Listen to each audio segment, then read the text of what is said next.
இப்போ தான் தொடங்குனுச்சு 2025. அதுக்குள்ளேயும் 25 முடியிற தருவாய்க்கு வந்துட்டோம் நம்ம. ஆண்டவர் நல்லவராக இருந்தாரா இந்த வருடத்தில்? நம்ம தான் கெட்டவங்களா மாறிடுறோம் சில வேலையில், இல்லையா?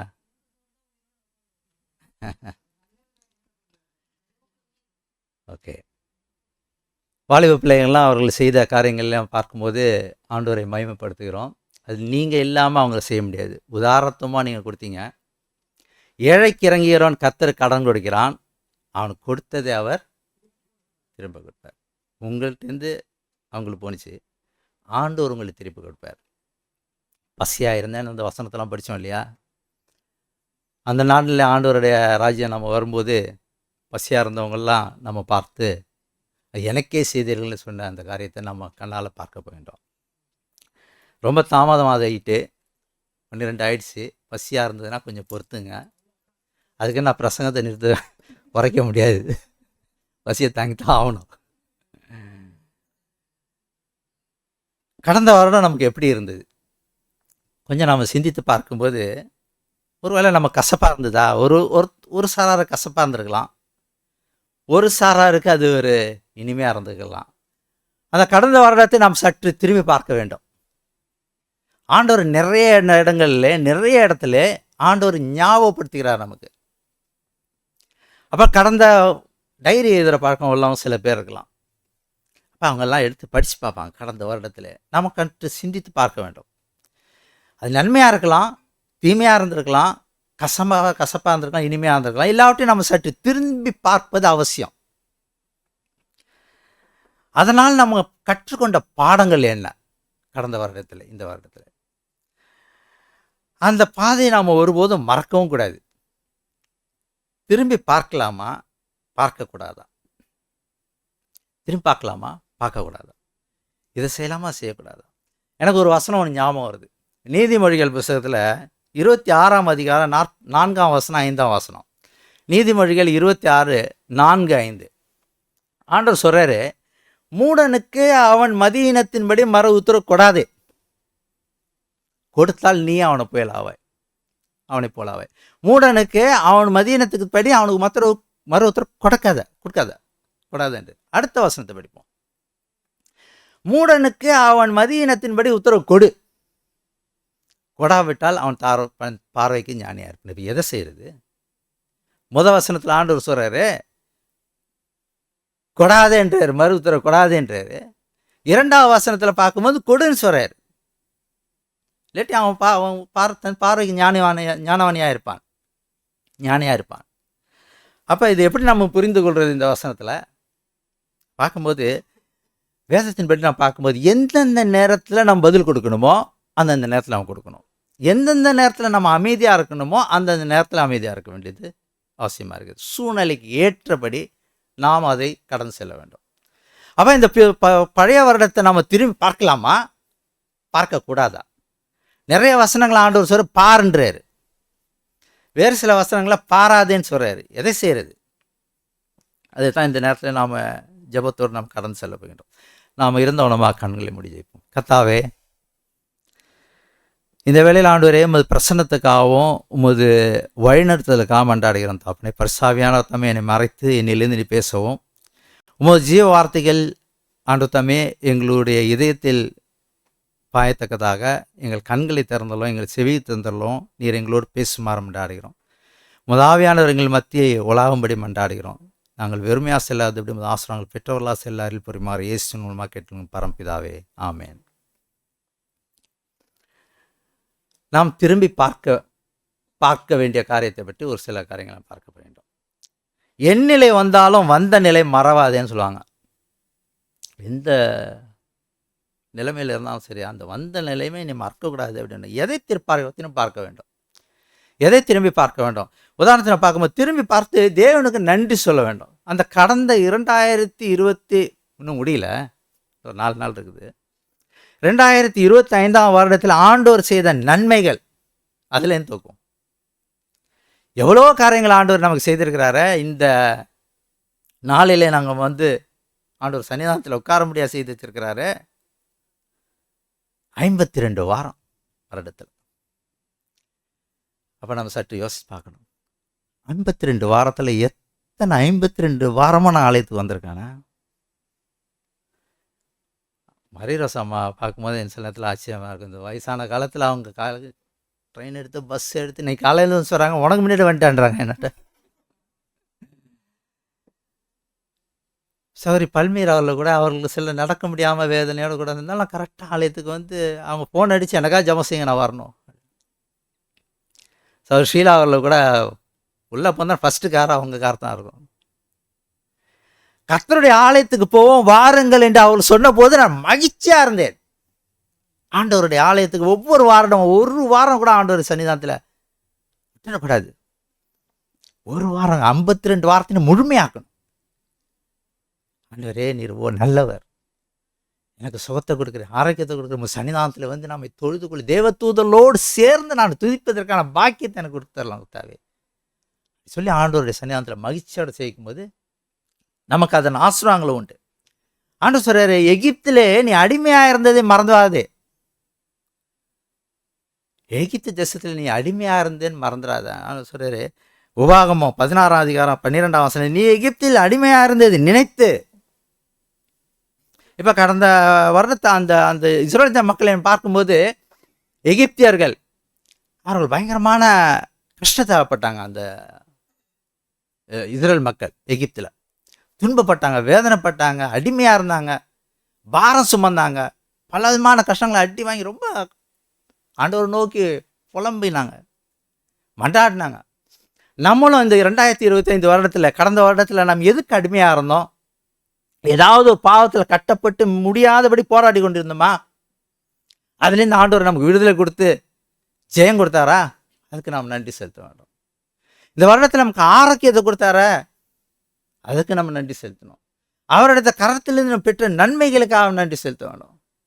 நிறைய காரியங்களை சிந்தித்து பார்த்து அவர் செய்ததெல்லாம் யோசித்து பார்க்கும்போது நமக்கு ஆச்சரியமாக இருக்கும். நம்ம அநேக வேளையில் எதெல்லாம் யோசிப்போம்னாக்கா நம்ம பட்ட கஷ்டத்தை தான் யோசிப்போம் அதிகமாக. ஆண்டவரத்திலேருந்து பெற்ற நன்மைகளை சிந்தித்து பார்த்து பார்க்கும்போது ஆச்சரியமாக இருக்கும். ஆண்டவர் துதித்து கொண்டு தான் இருப்பான், ஆண்டவர் புகழத்துக்கு தான் மனசு வரும். திரும்பி பார்த்தா தான் சங்கீதக்காரர் சொல்றாரு, என் ஆத்மாவே கர்த்தரை ஸ்தோத்திரு, அவர் செய்த சகல உபகாரங்களையும் மறக்காத.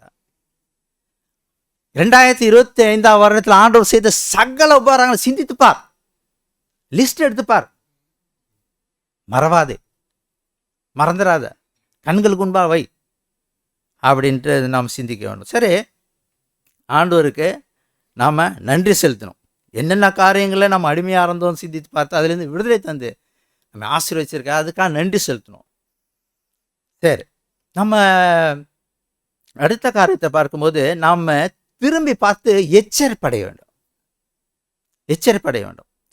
அதனால் கடந்த வருடத்தில் நம்ம சில அடி வாங்கியிருக்கலாம். ஆண்டவர்கிட்ட நாம் செய்த பாவங்கள் நிமித்தம் நம்ம அடி வாங்கியிருக்கலாம். பல கஷ்டங்களோட கடந்து வந்திருக்கலாம், துன்பத்துங்களோட கடந்து வந்திருக்கலாம், பல வேதனை அடைந்திருக்கலாம், பல விதமான காரியங்களை வந்திருக்கலாம். அதனால் நாம் எச்சரிப்படைந்து அந்த காரியத்தில் நாம் தவறு செய்தோம். இனி நாம் திருத்தி கொண்டு நாம் அதை செய்யாதபடி நாம் இனி ஒரு தீர்மானத்தோடு வாழ வேண்டும் என்ற ஒரு நினைவு நமக்குள்ளே வர வேண்டும். ஒருவேளை நம்ம அந்த ஒரு விதமான காரியத்தில் கடந்து செஞ்சிருந்தாக்கா நம்ம சிந்தித்து தீர்மானம் எடுக்க வேண்டியது. சங்கீதக்காரன் சொல்கிறாரு, 119 சங்கீதத்தில் ஆண்டு சொல்கிறாரு, தாவீது சொல்கிறார், நான் உபத்திரவப்பட்டது நல்லது. 119 சங்கீதம் 71வது வசனம், நான் உபத்திரவப்பட்டது நல்லது, அதனால் பிரமாணங்களை கற்றுக்கொண்டேன். கடந்த வருடத்தில் நான் உபத்திரவப்பட்டிருக்கலாம், கஷ்டங்கள் தாண்டி வந்திருக்கலாம், வேதனையில் வந்திருந்திருக்கலாம், அதனால் நம்ம பிரமாணங்களை கற்றுக்கொண்டேன். அந்த பாவத்தை நான் மறுபடியும் செய்யாதபடி நான் தீர்மானம் எடுக்கிறேன். எச்சரிப்படையணும். முதலாவது ஆண்டவருக்கு கடந்த வருடத்தை திரும்பி பார்த்து ஆண்டவருக்கு நன்றி சொல்லணும். இரண்டாவது கடந்த வருடத்தை பார்த்து நான் எச்சரிப்படையணும். நான் செய்த பாவத்தை இனி செய்யாதபடி நீ ஜாக்கிரதையாக இருக்க வேண்டும். ஆண்டவரே எனக்கு உதவி செய்யன்னு சொல்லிட்டு நம்ம ஆண்டவர்கிட்ட நாம் கேட்கணும். இந்த காரியங்களை நாம் மறக்கக்கூடாது. ஆண்டவர் அதை தானே சொல்கிறார். வெளிப்படுத்தின விசேஷத்தில் படித்து பார்க்கும்போது 2ஆம் அதிகாரம் 5ஆம் வசனம், நீ இன்ன நிலைமையிலிருந்து விழுந்தாய் என்பதை நினைத்து மனம் திரும்பி ஆதியிலே செய்த கிரியைகளை செய்வாயாக. இல்லாவிட்டால் நான் சீக்கிரமாய் உன்னிடத்துல வந்து நீ மனம் திரும்பாத பட்சத்தில் உனக்கு விளக்குத்தண்டை அது நிறுத்தி நீக்கி விடுவேன். கடந்த வருடத்தில் ஏதாவது இன்ன நிலைமையில நான் விழுந்திருக்கலாம். இதுலாவது இந்த வருடத்தில் நம்ம தீர்மானம் எடுத்து இன்ன நிலைமையில நம்ம விழுந்தோம், இனிமே நம்ம ஜாக்கிரதையா இருக்கணும். ஆனா சொல்றாரு, நீ மனம் திரும்பாத பட்சத்தில் விளக்குத்தண்டை நான் இடத்தில் நீக்கி விடுவேன், ஆவியானவரும் நான் உள்ளிலிருந்து எடுத்து விடுவேன் என்ற ஆண்டவர் எச்சரிப்பை நம்ம கொடுக்கிறார். அப்போ நம்ம சிந்தித்து பார்த்து கடந்த காரியங்களில் நடந்த சம்பவங்களை நாம் சிந்தித்து பார்த்து நாம் ஒருவேளை நம்ம தவறான காரியங்களை நாம் அடிபட்டிருந்தாக்கா அதுலேருந்து நாம் விடுதலை பெற்று அதுலேருந்து ஒரு தீர்மானத்தோடு இந்த புதிய வருடத்துக்குள்ள நாம் பிரவேசிக்க வேண்டும். அது நாம் மறக்கக்கூடாது. கற்ற பிரமாணத்தில் மறந்தா என்ன நேரிடும்? கடந்த வருடத்தில் நம்ம பெரிய அடி வாங்கியிருக்கோம், அதை மறந்துட்டு திரும்பி அதே பாவத்தை நம்ம செஞ்சோம்னா ஆண்டவர் சொல்கிறாரு, அது ஆண்டவருக்கு அது பிரியமில்லாத ஒரு காரியமாக மாறி போகும். மற்றவர்களுடைய பாவத்திலேருந்து மற்றவர்களை பாவம் செய்து அதன் மூலமா நாம பாடம் கற்றுக்கலாம். சில வேளையில் ஒரு பழமொழி சொல்லுவாங்க, காக்கா கண்டு அறியும், கொக்கு கொண்டு அறியும்னு சொல்லுவாங்க. காக்கா கண்டு அறியும், கொக்கு கொண்டு அறியும். காக்கா ஞானம் உள்ளது, கொக்குக்கு அந்த அளவுக்கு ஞானம் இல்லை. காக்கா என்ன செய்வான், நின்றுட்டு இருக்கும்போது அடுத்து ஒரு ஆபத்து வருதுன்னா அடுத்தவங்களுக்கு வர்றது பார்த்து கண்டுபிடிச்சிடும். ஆபத்து வருதுன்னு கிளம்பிடும், பறந்துடும். கொக்கு வலை வந்து அது பிடிச்சி மாட்டிட்டதுக்கப்புறம் தான் மாட்டிக்கிட்டோன்னு தெரியும். அப்போ நம்ம ஒரு வேளை நம்முடைய வாழ்க்கையிலும் சரி, ஒரு காரியங்கள் மற்றவர்களுக்கோ வேறு காரியங்களோ ஏதாவது நம்ம பார்க்கணும்னாக்கா நம்ம ஜாக்கிரதையாக இருந்து நாம் ஜாக்கிரதை உள்ளவர்களாக இருக்கணும். நம்முடைய வாழ்க்கையில் நம்முடைய வாழ்க்கையில் நம்ம பார்த்து அடிபட்டு நம்ம திருந்து அடிபட்டிருக்கலாம். அதனால நம்ம பாடத்தை கற்றுக்கொண்டவர்களாக நாம் தீர்மானம் எடுக்க வேண்டும். மற்றவர்களுக்கு ஏதாவது காரியம் வந்து அதனாலும் நான் பாடம் கற்றுக்கொள்ள வேண்டும். வேதம் தான் சொல்லுது. எடுத்தவர் வாசிப்போம். உபாகமம் 24 அதிகாரம் 9 வசனம். உபாகமம் 24 அதிகாரம் 9 வசனம்.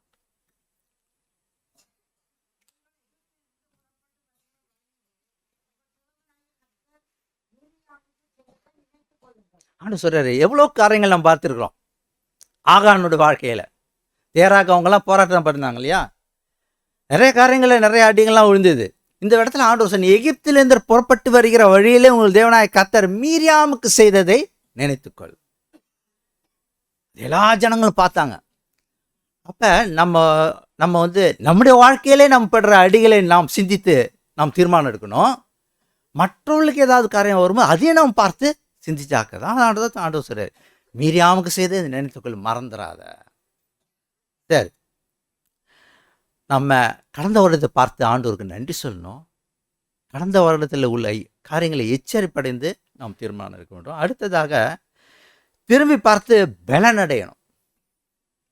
இந்த கடந்த வருடத்தில் நாம் பார்த்து பலனடையணும். எபிரேயர் 10 அதிகாரம் 32 வசனத்தை படித்து பார்க்கும்போது, எபிரேயர் 10 அதிகாரம் 32 வசனத்தில் ஆண்டவர் சொல்றாரு, முந்தின நாட்களை நினைத்து கொள்ளுங்கள், முந்தின நாட்களை நினைத்து கொள்ளுங்கள். நீங்கள் பிரகாசப்பட்டிருந்த மாக்கப்பட்டிருந்த அந்த நாட்களில் உபத்திரவங்களாகிய மிகுந்த போராட்டத்தை சகித்தீர்களே. முந்தின நாட்களை நினைத்துக்கொள். எவ்வளோ ஆண்டவருக்காக நம்ம கஷ்டப்பட்டுருக்கலாம், ஆண்டவருக்காக நம்ம வந்து உறுதியாக போராடி இருந்திருக்கலாம். அதை நினைத்துக்கொள், மறந்துடாத. கடந்த நாட்களில் ஆண்டவர் செய்த காரியங்கள்லாம் நினச்சி பார்க்கும்போது வருங்காலத்தை பற்றி நமக்கு பயம் வரலாம். அதை மறந்துடாத, நினைத்துக்கொள். நான் உன்னோடு கூட இருந்தேனே. நம்ம ஒவ்வொரு வருடமும் நான் சொல்கிற ஒரு அம்மையாரோட கொட்டேஷன் ஒன்று எனக்கு பிடித்த ஒரு கொட்டேஷன், ஒவ்வொரு வருடமும் சொல்கிறது உண்டு. அதில் அவங்க சொல்கிறாங்க, we have nothing to fear for the future except as we shall forget the way the Lord has led us and his teaching in our past history. கடந்த வருடத்தில் நாம் வருங்காலத்தை பற்றி நம்ம பயப்பட வேண்டிய அவசியமே நமக்கு இல்லை. வருங்காலத்தை பற்றி நம்ம பயப்பட வேண்டிய அவசியமே இல்லையா. ஆனால் ஒரே ஒரு காரியத்துக்கு மாத்திரம் நம்ம பயப்படணுமா, மறந்துடக்கூடாதான். என்னத்தை மறந்துடக்கூடாதுனாக்கா, கடந்த காலத்தில் ஆண்டவர் எப்படி நடத்திட்டு வந்தார்ன்றதையும் அதனால் பாடங்களையும் மறந்துடக்கூடாதுன்றதுக்காக நம்ம அது நம்ம மறந்துடக்கூடாது. அதுக்காக தான் நம்ம பயப்படணும். அது ஃப்ரான்ஸில் நம்ம எல்லா பிள்ளைங்க எல்லாரும் படிங்க.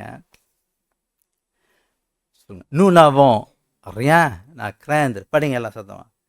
nous n'avons de l'avenir si ce n'est d'oublier la façon. சத்தம் படிங்க, கொஞ்சம் சத்தமாக படிங்களாப்பா.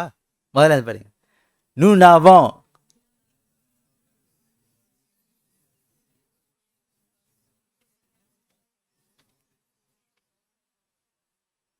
எதுக்குமே பயப்பட வேண்டிய, வருங்காலத்தை பற்றி நாம் பயப்பட வேண்டிய அவசியம் இல்லை.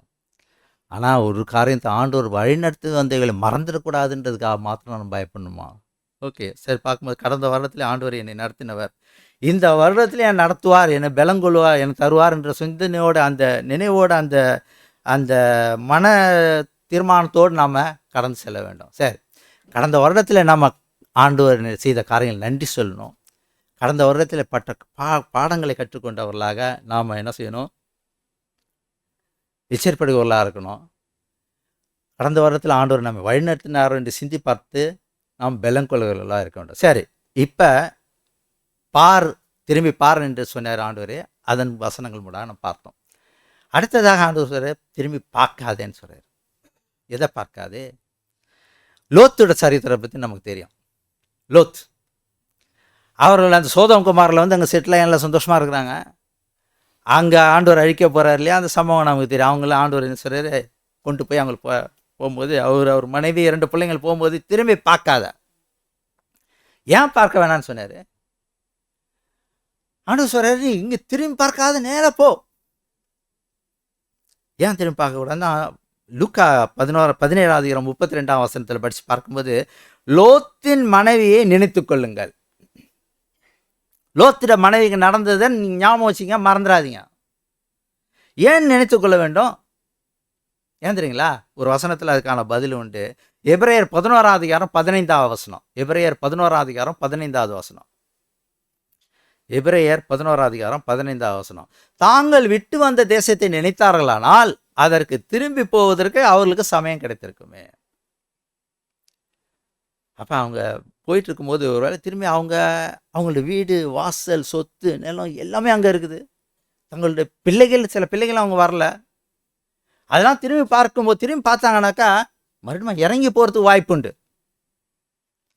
அப்போ கடந்த வருடத்தில் நாம் திரும்பி பார்க்கும்போது ஆண்டவருக்காக நாம் நிறைய காரியங்கள் தியாகம் செஞ்சுருக்கலாம். ஏன்னா நம்ம இந்து மார்க்கத்திலேருந்து நம்ம அட்வென்ட் மார்க்கத்துக்கு வந்திருக்கிறோம். கத்தோலிக்க மார்க்கத்திலேருந்து அட்வென்ட் மார்க்கத்துக்கு வந்திருக்கிறோம்.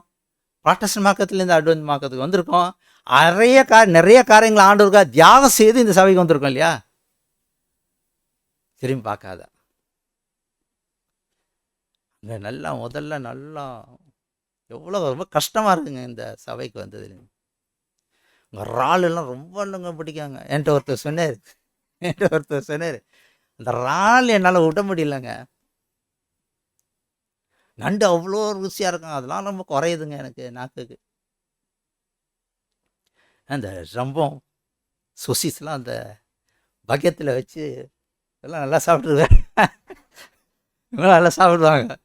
அந்த சொசிஸில் வச்சு சாப்பிட்றது எவ்வளோ டேஸ்ட்டாக, அதெல்லாம் வாங்க பண்ணுதே இல்லையா? ஆண்டு சொல்ற, திரும்பி பார்க்காத. நீ பார்த்த மறுபடியும் நீ போய் விடுறதுக்கு வாய்ப்பு உண்டு. அப்போ நாம் விட்டு வந்த காரியத்தை, ஆண்டவருக்காக நாம் தியாகம் செய்த காரியங்களை பார்க்காத, திரும்பி பார்க்காத. ஆண்டவர் சொல்கிறார். பிரசங்கி 7:10 வசனம். பிரசங்கி 7:10 வசனம். ஆண்டு சொல்கிறாரு, இந்நாட்களை பார்க்கிற முன்னாட்கள் நலமாயிருந்தது என்று சொல்லாத. அன்னைக்கு நல்லா இருந்துச்சு, இன்னைக்கு அப்படி சொல்லாத. நீ இதை குறித்து கேட்பது ஞானமா இல்லை. அதை நினச்சி பார்க்க, அது சிந்திக்க, அது ஆண்டோருக்காக தியாகம் பண்ணிதான். இனி ஆண்டோருடைய பிள்ளையா நான் அவர் கை கோர்த்து நான் இனிமேல் நடப்பேன். அது சிந்தித்து பார்த்தோம்னா திரும்பி அதிலே போய் விழுறதுக்கு வாய்ப்பு உண்டு. நிறைய பேர் விழுந்திருக்காங்க, நான் பார்த்தேன், கண்ணால் பார்த்தேன். சரி, எஸ்யா 43:18-19 வசனத்தை பார்க்கும்போது முந்தினவிலே நினைக்க வேண்டாம். எஸ்ஐயா 43:18-19 நம்ம இந்த தொடக்க ஆரம்ப வசனத்தில் படித்து பார்ப்போம். எஸ்ஐயா 43:18-19. முந்தின வேலை நினைக்க வேண்டாம், பூர்வமானவில் சிந்திக்கவும் வேண்டாம். அடுத்த வசனம், இதோ நான் புதிய காரியத்தை செய்கிறேன், இப்பொழுதே அது தோன்றும், நீங்கள் அதை அறியீர்களா? நான் வனாந்தரத்திலே வழியும் அவாந்தர வெளியிலே ஆறுகளை உண்டாக்குகிறேன். முந்தினவைகளை சிந்திக்க வேண்டாம், அதை யோசிக்காத. ஆண்டவர் முதல்ல பாருன்னு சொன்னார். இங்கே பார்க்காத, அதெல்லாம் பார்க்காது. எது தீமையானவில் பார்க்காத. முந்தினவை சிந்திக்க வேண்டாம், நினைக்கவும் வேண்டாம். நான் புதிய காரியத்தை செய்கிறேன். இந்த புதிய வருடத்தில் ஆண்டவர் நம்ம புதிய காரியங்களை செய்ய விரும்புகிறார். அவருக்கு பிரியமில்லாதவெல்லாம் நினைக்காத பார்க்காதம அவருடைய காரியங்களே சிந்தித்து பார்க்கும்போது நம்ம பலப்படுகிறதா இருப்போம். அப்போ நம்மளோட நோக்கம் என்ன? நம்மளோட நோக்கம் என்ன? நம்ம என்ன காரியங்களை செய்ய வேண்டும்? பவுல் சொல்றாரு, பிலிப்பியர் 3:13-14 பவுல் சொல்றாரு, ஒன்றை செய்கிறேன், பின்னானவைகளை மறந்து முன்னானவைகளை நாடி கிறிஸ்து இயேசுவுக்குள் தேவன் அழைத்த பரம அழைப்பின் பந்தய பொருளுக்காக இலக்கை நோக்கி நான் தொடர்கிறேன். அதான் பின்னானவைகளை நான் மறந்து, அது நல்லது கெட்டது எல்லாத்தையும் மறந்து முன்னானவைகளை நாடி தேடி அவைகளை பின்பற்றி நான் தொடர்ந்து விரும்புகிறேன். தொடர்ந்து பவுல் சொல்றாரு, இப்படி இருக்க ஒருவன் கிறிஸ்துவுக்குள் இருந்தால் புது சிருஷ்டியா இருக்கிறான். பழையவைகள் ஒழிந்து போயின. 2025 நடந்த பழையவைகளுக்கு துன்பமான கஷ்டங்களாம் மறந்துருங்க, ஒழிந்து போயின, எல்லாம் புதிதா என்ன. இதோ நான் புதிய காரியத்தை செய்ய போகிறேன்னு ஆண்டவர் சொல்றாரு. அப்போ எதை செய்யறது? ஆண்டவர் சொல்றாரு, ஒன்று பாருன்றாரு, இன்னொரு இதில் பாராதேன்னு சொல்றாரு. எதை செய்யறது? அதெல்லாம் பார்க்கும்போது இஸ்ரேல் ஜனங்களோட சம்பவத்தை நீங்கள் படித்து பார்த்துருப்பீங்க. இஸ்ரேல் ஜனங்கள் அடிமைத்தனத்திலேருந்து வெளியே வரும்போது அந்த எல்லாம் பட்டாளம் எல்லாம் கிளம்பி வராங்க. மோசே ஆச்சிட்டு வர்றாங்க. வந்துட்டு இருக்கும்போது பின்னாடி அவங்க எகிப்தியருங்க பார்வோன் சேனைகள் பின்னாடி வந்துட்டு இருக்குது, போயிட்டு இருக்காங்க. இந்த சைடில் மலை, இந்த சைடில் மலை, பின்னாடி வந்துட்டு இருக்கிறாங்க. எதிர்க்க கடல். யோசிச்சு பாருங்க அந்த சூழ்நிலை. ரெண்டு பக்கமும் மலை. குழந்தைங்க பிள்ளைங்க ஆடு மாடு ஒட்டகத்தான் வச்சு ஏற முடியுமா மேலே மலையில்? இந்த சைட்லையும் ஏற முடியாது, இந்த சைட்லையும் ஏற முடியாது. எதிர்க்க கடல், பின்னாடி யார்? பார்வோன் சேனைகள் வருது. எந்த சூழ்நிலை பைபிளை போட்டு அது வேறொரு வழி இருக்கு. ஆண்டவர் அது இல்லாமல் இதில் கொண்டு வந்தாராம். நம்மளோட வாழ்க்கையில் சில வேலையில் அப்படியே கொண்டு வந்து ஆண்டவர் சில நேரத்தில் எதை செய்கிறேன்னு புரியாமல் தவிக்கக்கூடிய நேரங்கள் சூழ்நிலை வரும். அப்போ அவங்களுக்கு முன்னாடி இருந்த அந்த மேகத்தூண் என்ன செஞ்சான்? பின்னாடி வந்து நினைச்சான். இவங்க பின்னாடி பார்த்து பயப்படுறாங்க. ஆண்டவர் பின்னாடி பார்க்காத, பின்னாடி நான் பின்னாடி வந்து நின்று பின்னாடி நின்றுட்டு பின்னாடி அவங்கள பார்க்காத, பின்னாடி நீ என்ன பாரு, மேலே பாரு. அதை தான் ஆண்டவர் நமக்கு சொல்ல விரும்புகிறாரு. எந்த விதமான சூழ்நிலை வந்தாலும் சரி, நீ பின்னாடி பார்த்து பயப்படாத. கடந்த வருடம் உனக்கு கஷ்டமாக இருந்ததா, மறக்க முடியாத ஒரு அனுபவமாக இருந்ததா, நான் பின்னாடி வந்து நினைக்க என்னப்பா என்னப்பா. இதைத்தான் ஆண்டவர் சொல்ல வருகின்றார். அப்போ திரும்பி பாருன்றாரு, பாராதுன்றாரு. இந்த கேள்வியிட இந்த நம்ம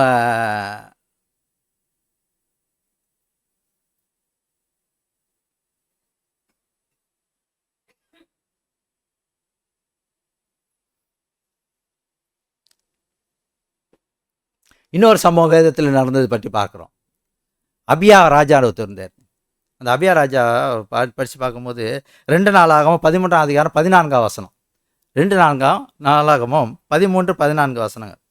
யூதா ஜனங்க திரும்பி பார்த்தபோது முன்னும் பின்னும் யுத்தம் நடக்கிறதை கண்டு கர்த்தரை நோக்கி கூப்பிட்டார்கள். முன்னும் பின்னும் யுத்தம் நடந்துச்சான். இஸ்ரேல் ஜனங்களுக்கு முன்னே பார்க்காமல பின்னே பார்க்க அவ்வளோ அந்த மோசே சம்பவத்தை பற்றி பார்த்தோம். இந்த அபியா அந்த ராஜாவுக்கு அந்த நடக்கக்கூடிய இந்த யுத்தத்தை பற்றி பார்க்கும்போது முன்னும் பின்னும் யுத்தம் நடந்துச்சான். யுத்தம் நடக்கிறது கண்டு கர்த்தரை நோக்கி கூப்பிட்டார்கள். ஒருவேளை போன வருஷத்தில் யுத்தம் நடந்திருக்கலாம் நம்மளோட வாழ்க்கையில். வரும் வருடம் எப்படி இருக்குன்னு நமக்கு தெரியாது. நன்மையாக இருக்கலாம், யுத்தம் நடக்கிற காலமாக இருக்கலாம். இப்போ பயங்கரமாக நாட்டுக்கு நாடு சண்டை எல்லாம் விட மாட்டுறாங்க. ரஷ்யா போகிறதுக்கு யுக்ரைன் போகிறதுக்கு முடிவே இல்லாமல் இருக்குது.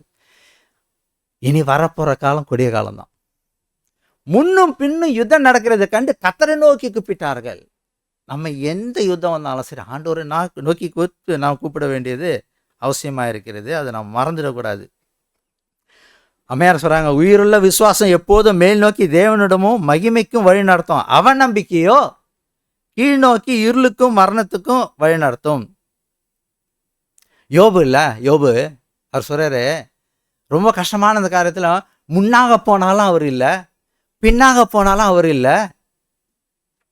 ஒருவேளை நம்மளுடையது பழசிலே ஆண்டவர் ஒருவேளை போன வருஷம் நம்ம கூட இல்லை அப்படின்னு, ஏன் ஆண்டவர் என்னை விட்டுட்டாரு, நான் தனிமையாக இருந்தேன்னு கூட நினைவு கூட வரலாம் நமக்கு. சில நேரத்தில் சந்தேகப்படலாம், நம்ம அவ்வளோ கஷ்டப்பட்டேனே போன வருடத்தில் ஆண்டவர் என் கூட இல்லையே அப்படின்ற கேள்வியை நமக்கு வரலாம். முன்னாக போனாலும் அவர் இல்லை, பின்னாக போனாலும் அவர் இல்லை. இந்த புதிய வருடத்தில் இருப்பாரா? யோபு அடுத்த வசனம் என்ன சொல்றாரு? ஆனாலும் நான் போகும் வழியை அவர் அறிவார். நான் போகும் வழியை அறிவார். அவர் என்னை சோதித்த பின் நான் பொன்னாக விளங்குவேன். அந்த ஒரு நம்பிக்கையத்தால் அவர் வெற்றி கொண்டதுக்கான காரணம் அதுதான். ஜெயிச்சார், சாத்தான் தோத்து போனான். கடந்த வருடம் நமக்கு ஒரு வேதனை தந்திருக்கலாம். ஒரு வேளை அந்த புதிய வருடம் எப்படி இருக்குமோ,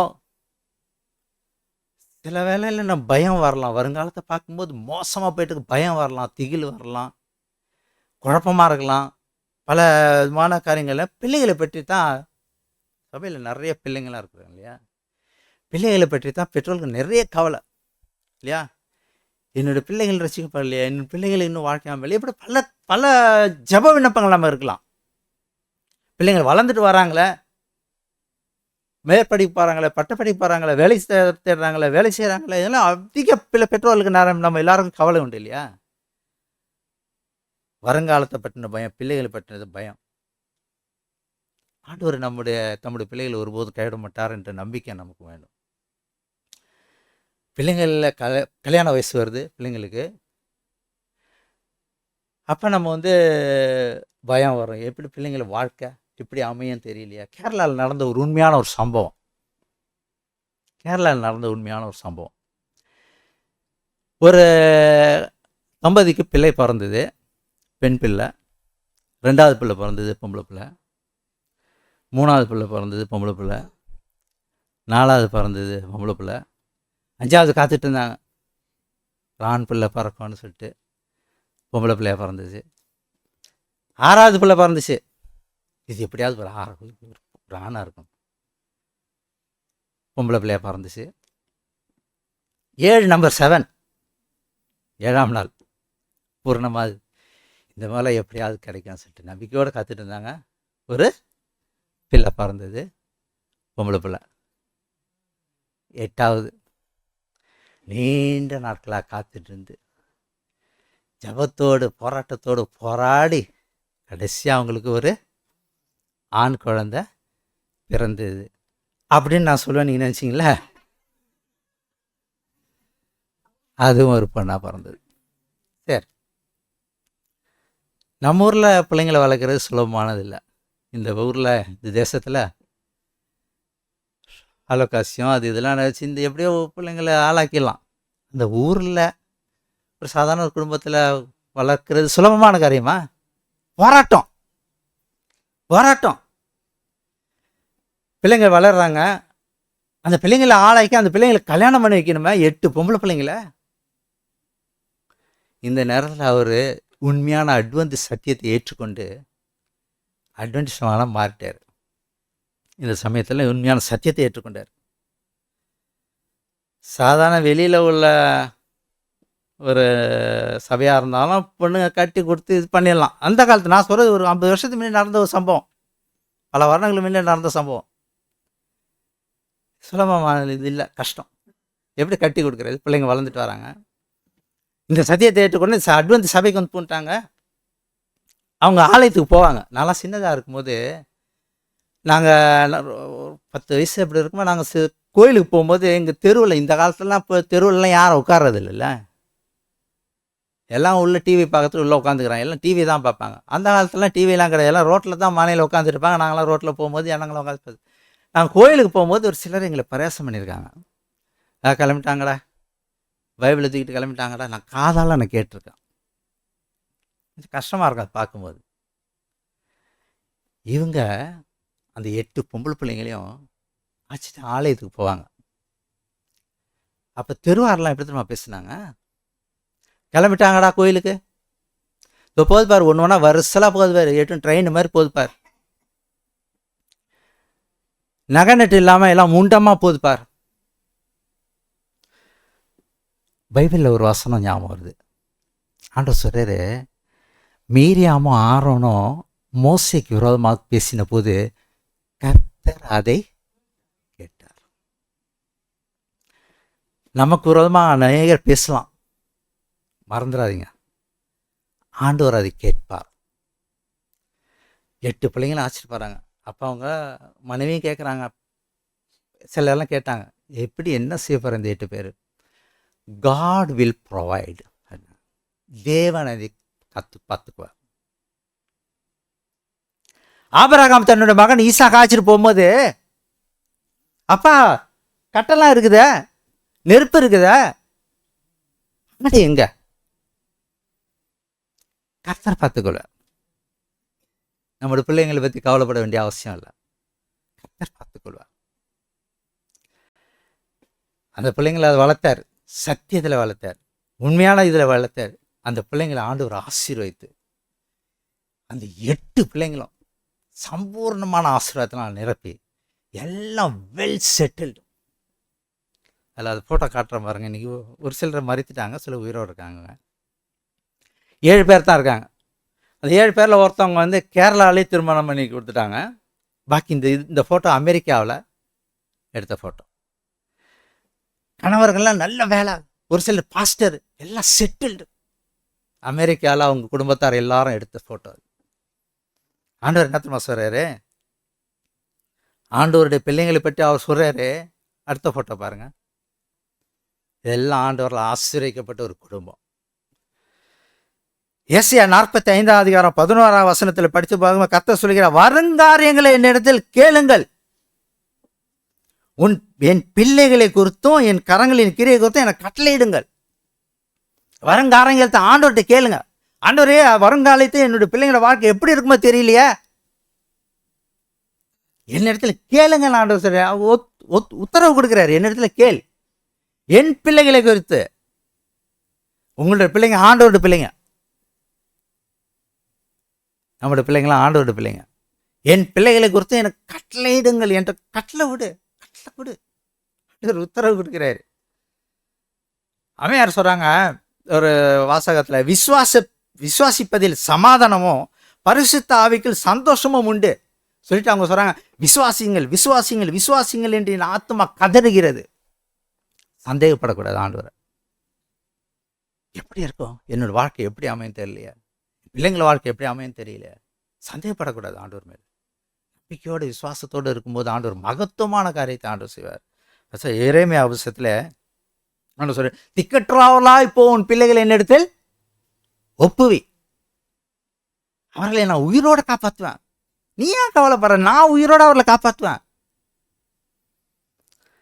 ஆண்டவருடைய பிள்ளைங்க ஒருவரும் வெட்கப்பட்டு போக மாட்டாங்க. நம்ம நினைப்போம், ஒரு சூழ்நிலைகள்லாம் வரும்போது நம்ம வெட்கப்பட்டு போமான்னு நினைப்போம். நம்ம சிறையில் ஆண்டவருடைய ஜனங்கள் ஒருபோதும் வெட்கப்பட்டு போவதில்லை. அதை நம்ம மறந்துடக்கூடாது. எனக்கு பிடித்த ஒரு வாசனை, நீங்கள் எல்லாரும் சேர்ந்து நீங்கள் சொல்லணும். கர்த்தராகி ஆண்டவர் எனக்கு துணை செய்கிறார், கர்த்தராகி ஆண்டவர் எனக்கு துணை செய்கிறார், நான் வெட்கப்படேன், நான் வெட்கப்பட்டு போவதில்லை என்று அறிந்திருக்கிறேன். எல்லாரும் சேர்ந்து சொல்லுவோம். ஏசாயா 50ஆம் அதிகாரம் 7ஆம் வசனம். ஏசாயா 50ஆம் அதிகாரம் 7வது வசனம். எல்லாம் சேர்ந்து சொல்லுவோம். கர்த்தராகி ஆண்டவர் எனக்கு துணை செய்கிறார், ஆகையால் நான் வெட்கப்படேன், நான் வெட்கப்பட்டு போவதில்லை என்று அறிந்திருக்கிறேன். இந்த புதிய வருடத்தில் ஒருவேளை கடந்த வருடத்தில் வெட்கப்பட்டிருக்கலாம், நாம வெட்கப்பட்டு போகக்கூடிய சூழ்நிலை வந்திருக்கலாம். ஆண்டவர் எனக்கு துணை செய்கிறார். இந்த வருடத்தில் ஆண்டவர் எனக்கு துணையா இருப்பார். நான் வெட்கப்படேன், வெட்கப்பட்டு போக மாட்டேன், நான் வெட்கப்பட்டு போவதில்லை என்று அறிந்திருக்கிறேன். அந்த ஒரு மன உறுதியோடு இந்த புதிய வருடத்தில் நாம் கடந்து செல்ல வேண்டும். இதை நாம் மறந்துவிடக்கூடாது. கடைசி ஒரு வசனத்தில் நம்ம சொல்லி பார்ப்போம். யோவேல் 2ஆம் அதிகாரம் 26வது வசனத்தில் பார்க்கும்போது, யோவேல் 2:26வது வசனத்தில், நீங்கள் சம்பூர்ணமாய் சாப்பிட்டு, யோவேல் 2:26, ஜோயல் நீங்கள் சம்பூர்ணமாய் சாப்பிட்டு திருப்தி அடைந்து உங்களை அதிசயமாய் நடத்தி வந்த உங்கள் தேவனாய கர்த்தருடைய நாமத்தை துதிப்பீர்கள், என் ஜனங்கள் ஒருபோதும் வெட்கப்பட்டு போவதில்லை. அதிசயமா போன வருஷத்தில் நம்ம சம்பூர்ணமாக சாப்பிட்டோமா? சாப்பாடு குறைய இருந்துச்சா? இருக்காது இருந்துச்சா? யாராவதுக்கு சம்பூர்ணமாய் சாப்பிட்டு திருப்தி அடைந்து உங்களை அதிசயமா இவன் நடத்தி வந்தவர 2025 அதிசயமா நடத்திட்டு வரல. உன் தேவனாய் கர்த்தர் நாமத்தை நீங்க துதிப்பீர்கள். என் ஜனங்கள் ஒருபோதும் வெட்கப்பட்டு போக மாட்டோம். ஆண்டவருடைய வார்த்தை இது. ஆண்டவர் சொல்றாரு, பாருன்னு சொல்றாரு, பாராதேன்னு சொன்னாரு. ஆண்டவர் சொல்றாரு, என்னை நோக்கி பார், கடந்த வருடத்தை பாரு, அதனால காரியங்கள்ல ஆண்டவருக்கு நன்றி செலுத்து. பார்க்காத, அதில் பின்னிட்டு போகக்கூடாது, பார்க்காத சில காரியங்கள். ஆண்டவர் சார் என்னை நோக்கி பார், என்னை நோக்கி கூப்பிடுன்றாரு, என்னை நோக்கி பாருன்னு சொல்றாரு. ஆகார் உங்களுக்கு தெரியும், ரொம்ப கஷ்டப்பட்டுச்சு. சாராள் ரொம்ப கொடுமைப்படுத்துச்சு. ரொம்ப பாரமான புள்ளத்தாச்சின்னு கூட பார்க்காம சாரா ரொம்ப கொடுமையான வேலையெல்லாம் கொடுத்து ரொம்ப கஷ்டப்பட்ட. ஆகாரம் முடியலன்னு சொல்லி ஓடிடுச்சு.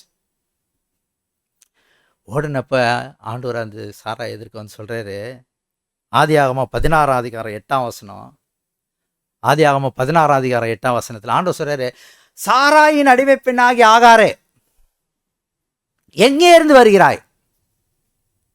நீ எங்கே போகிறாய்? ஆண்டவர் இதே வார்த்தையை தான் உங்களுக்கு என்னட்டு கேட்குறாரு. எங்கேருந்து வர? 2025 வரேன் நான். எப்படி இருந்துச்சு 2025? அங்கே கொடுமைப்படுத்தப்பட்டுச்சுல அந்த சாராள். ஒருவேளை நம்ம கஷ்டப்பட்டுருக்கலாம். 25வது வருஷம் ஒரு கசப்பான வருடமாக இருந்திருக்கலாம். ஆண்டவர் சார் எங்கேருந்து வர? 2025 வர கடவுளே. எங்கே போகிற? எங்கே போகிற? 2026 போகிறேன். அந்த இடத்துல ஆகார் ஆச்சரியப்பட்டு என்ன தெரியுமா சொன்னிச்சு? ஆண்டவர் இங்கே இருக்கிறாருன்னு எனக்கு தெரியாமல் போயிடுச்சு சொல்லிட்டு என்ன தெரியுமா பேர் வச்சிச்சு? லகாயிரோயின்னு வச்சிச்சு. என்னை காண்கிற தேவன். எனக்கு தெரியல, நான் எங்கேருந்து வந்தேன்? 2025 வந்துட்டு இருக்கிறேன், 2026 போகிறேன். ஆனாலும் என்னை காண்கிற தேவன் அவர் பார்க்குறாரு. அங்கே இருந்தப்பையும் என்னை பார்த்தாரு, எங்கேயும் என்னை பார்க்குறாரு, 2026 பார்க்க போகிறாரு. என் காண்கிற தேவன் சொன்னிச்சு. நம்மளை பார்த்துட்டு இருக்கிற கடவுள் ஒவ்வொரு இமைப்பொழுதிலும் ஆண்டவர் பார்த்துக்கிட்டே இருக்கார். கர்த்தருடைய கண்கள் பூமி எங்கும் உலாவி கொண்டே இருக்க, பார்த்துக்கிட்டே இருக்குதான். ஆண்டவருக்கு பயப்படுறவங்களுக்கு முக்கியம் பார்த்துக்கிட்டே இருக்குதான். அது எங்கேருந்து வந்தோம், எங்கே போகிறோம், இதை தான் ஆண்டவர் ஆகார்கிட்ட கேட்டார். நம்மள்ட்ட ஆண்டவர் கேட்க விரும்புகிறார். நம்மளுடைய கடந்த காலத்தை நம்ம எப்படி வெல்ல முடியுமா? கடந்த காலத்தை நிகழ்வுகளை விட கிறிஸ்து இயேசுவின் மீது உள்ள சிந்தனையை கவனத்தையும் தான் நம்ம அதிகமாக செலுத்த வேண்டும். அப்போது நம்ம வெற்றியின் வருடமாக மாற்ற முடியும். தீர்மானம் என்பதுங்க, அடுத்த வாரம் முதல் வாரம் முதல் சனிக்கிழமை அடுத்த வாரம் ஆலயத்தில் எடுக்கிற தீர்மானம் அல்ல. இன்னைக்கு நம்ம எடுக்கிறது தான் தீர்மானம். இன்று அவருடைய சத்தத்தை கேட்பீர்களானால், இதான் வேதம் சொல்லுது. தீர்மானம்ன்றது இன்னைக்கு நம்ம எடுக்கணும் ஒரு தீர்மானம். இந்த தீர்மானத்தை நம்ம எடுத்துட்டு அடுத்த வாரம் தீர்மானத்தோடு வரணும் ஆலயத்துக்கு. அதுதான் ஆண்டவருக்கு பிரியமானது. சில பேர் அன்னைக்கு சனிக்கிழமை அந்த முதல் நாளில் எடுக்கப்பாங்க பாருங்க, இன்னும் இதை சாப்பிட மாட்டோம், அதை சாப்பிட மாட்டோம், இன்னும் எப்படி இருப்போம் அப்படி இருப்போம். ஒரு வாரம் கூட தாண்டாது சில நேரத்தில். ஆண்டவரோட உதவி இல்லாமல் நம்ம வெற்றி பெற முடியாது. இன்னைக்கு நம்ம தீர்மானம் எடுக்கும்போது அந்த தீர்மானத்தை கர்த்தாவே, அந்த தீர்மானத்தோடு இன்னைக்கு வந்திருக்கேன் கர்த்தாவே. அடுத்த வாரம் ஆண்டவர் சித்தம் மறுபடியும் அந்த ஓய்வு நாளை சந்திக்கும் போது கர்த்தாவே நான் தீர்மானத்தோடு வந்திருக்கிறேன். அன்னைக்கு நான் எடுக்கிற தீர்மானம் இல்லை, அன்னைக்கு நீ எடுத்தினாக்க ரொம்ப நாளைக்கு இருக்காது. தீர்மானம் எடுத்துட்டு நம்ம விட்டுறக்கூடாது. தேவன் தாமே பரியாசம் பண்ண விடார். அதை நம்ம சிந்தித்து பார்க்கணும். நம்ம தீர்மானம் இன்னைக்கு எடுக்கணும். ஒருவேளை கடந்த வருடத்தில் ஆண்டவரோடு நெருங்க முடியாமல் போராடி இருந்திருக்கலாம் நீங்கள், நானும் நீங்களும். கடந்த வருடத்தில் ஆண்டவருக்கும் எனக்கும் உள்ள உறவு ஒரு கேப் இருந்தது. நான் ஆண்டவர் விட்டு தூரம் விலகி போயிருந்தேன். கடந்த வருடத்தில் ஆண்டவருக்கு என்னை உலக இன்பங்களும் உலக இச்சைகளும் என்னை பிரிக்க வச்சிச்சு. கர்த்தாவே, இந்த வருடத்தில் நான் தீர்மானம் எடுக்கிறேன் கர்த்தாவே, நான் நெருங்க விரும்புகிறேன். ஒருவேளை கடந்த வருடத்தில் நான் நம்ம சந்தேகப்பட்டேன். கடந்த வாரத்தில் நான் தொடர்ந்து ஆலயத்துக்கு வர முடியல. கடந்த வருடத்தில் என்னுடைய சூழ்நிலை நிமித்தம் அவன் கொடுக்க வேண்டிய கனத்தையும் மரியாதை கொடுக்க முடியல. கடந்த வருடத்தில் நான் காணிக்கை தசம பாகத்தில் நான் தவறு செய்திருக்கிறேன். கடந்த வருடத்தில் நான் வியாதிப்பட்டிருக்கலாம், எவ்வளோ காரியங்கள் இருக்கலாம். கர்த்தாவே, இந்த வருடத்தில் நான் தீர்மானம் பண்ணுறேன் கர்த்தாவே, இன்றைக்கி நான் தீர்மானம் எடுக்கிறேன். இந்த தீர்மானத்தை இந்த வருடம் முழுவதும் அடுத்த வருடம் நான் நிறைவேற்றிருக்கும் உதவி செய்யும் கர்த்தாவே. ஆண்டவர் இன்றைக்கும் ஆண்டவருக்கு முழுமையாக நம்ம ஞானம் முழுக்க எடுத்துருக்கலாம், அல்ல ஞானம் முழுக்க எடுக்காத மாதிரி இருக்கலாம், முழுமையாக ஒப்பு கொடுக்காம போராடி கொண்டு இருக்கலாம். ஆண்டவருக்கு நம்ம தீர்மானம் எடுத்து இந்த தீர்மானத்தோடு அடுத்த வாரம் நம்ம வரணும். அப்படியே விரும்புகிறவங்க என்னோடு கூட எழும்பி நிற்கும்படி கேட்டுக்கொள்ளுங்க.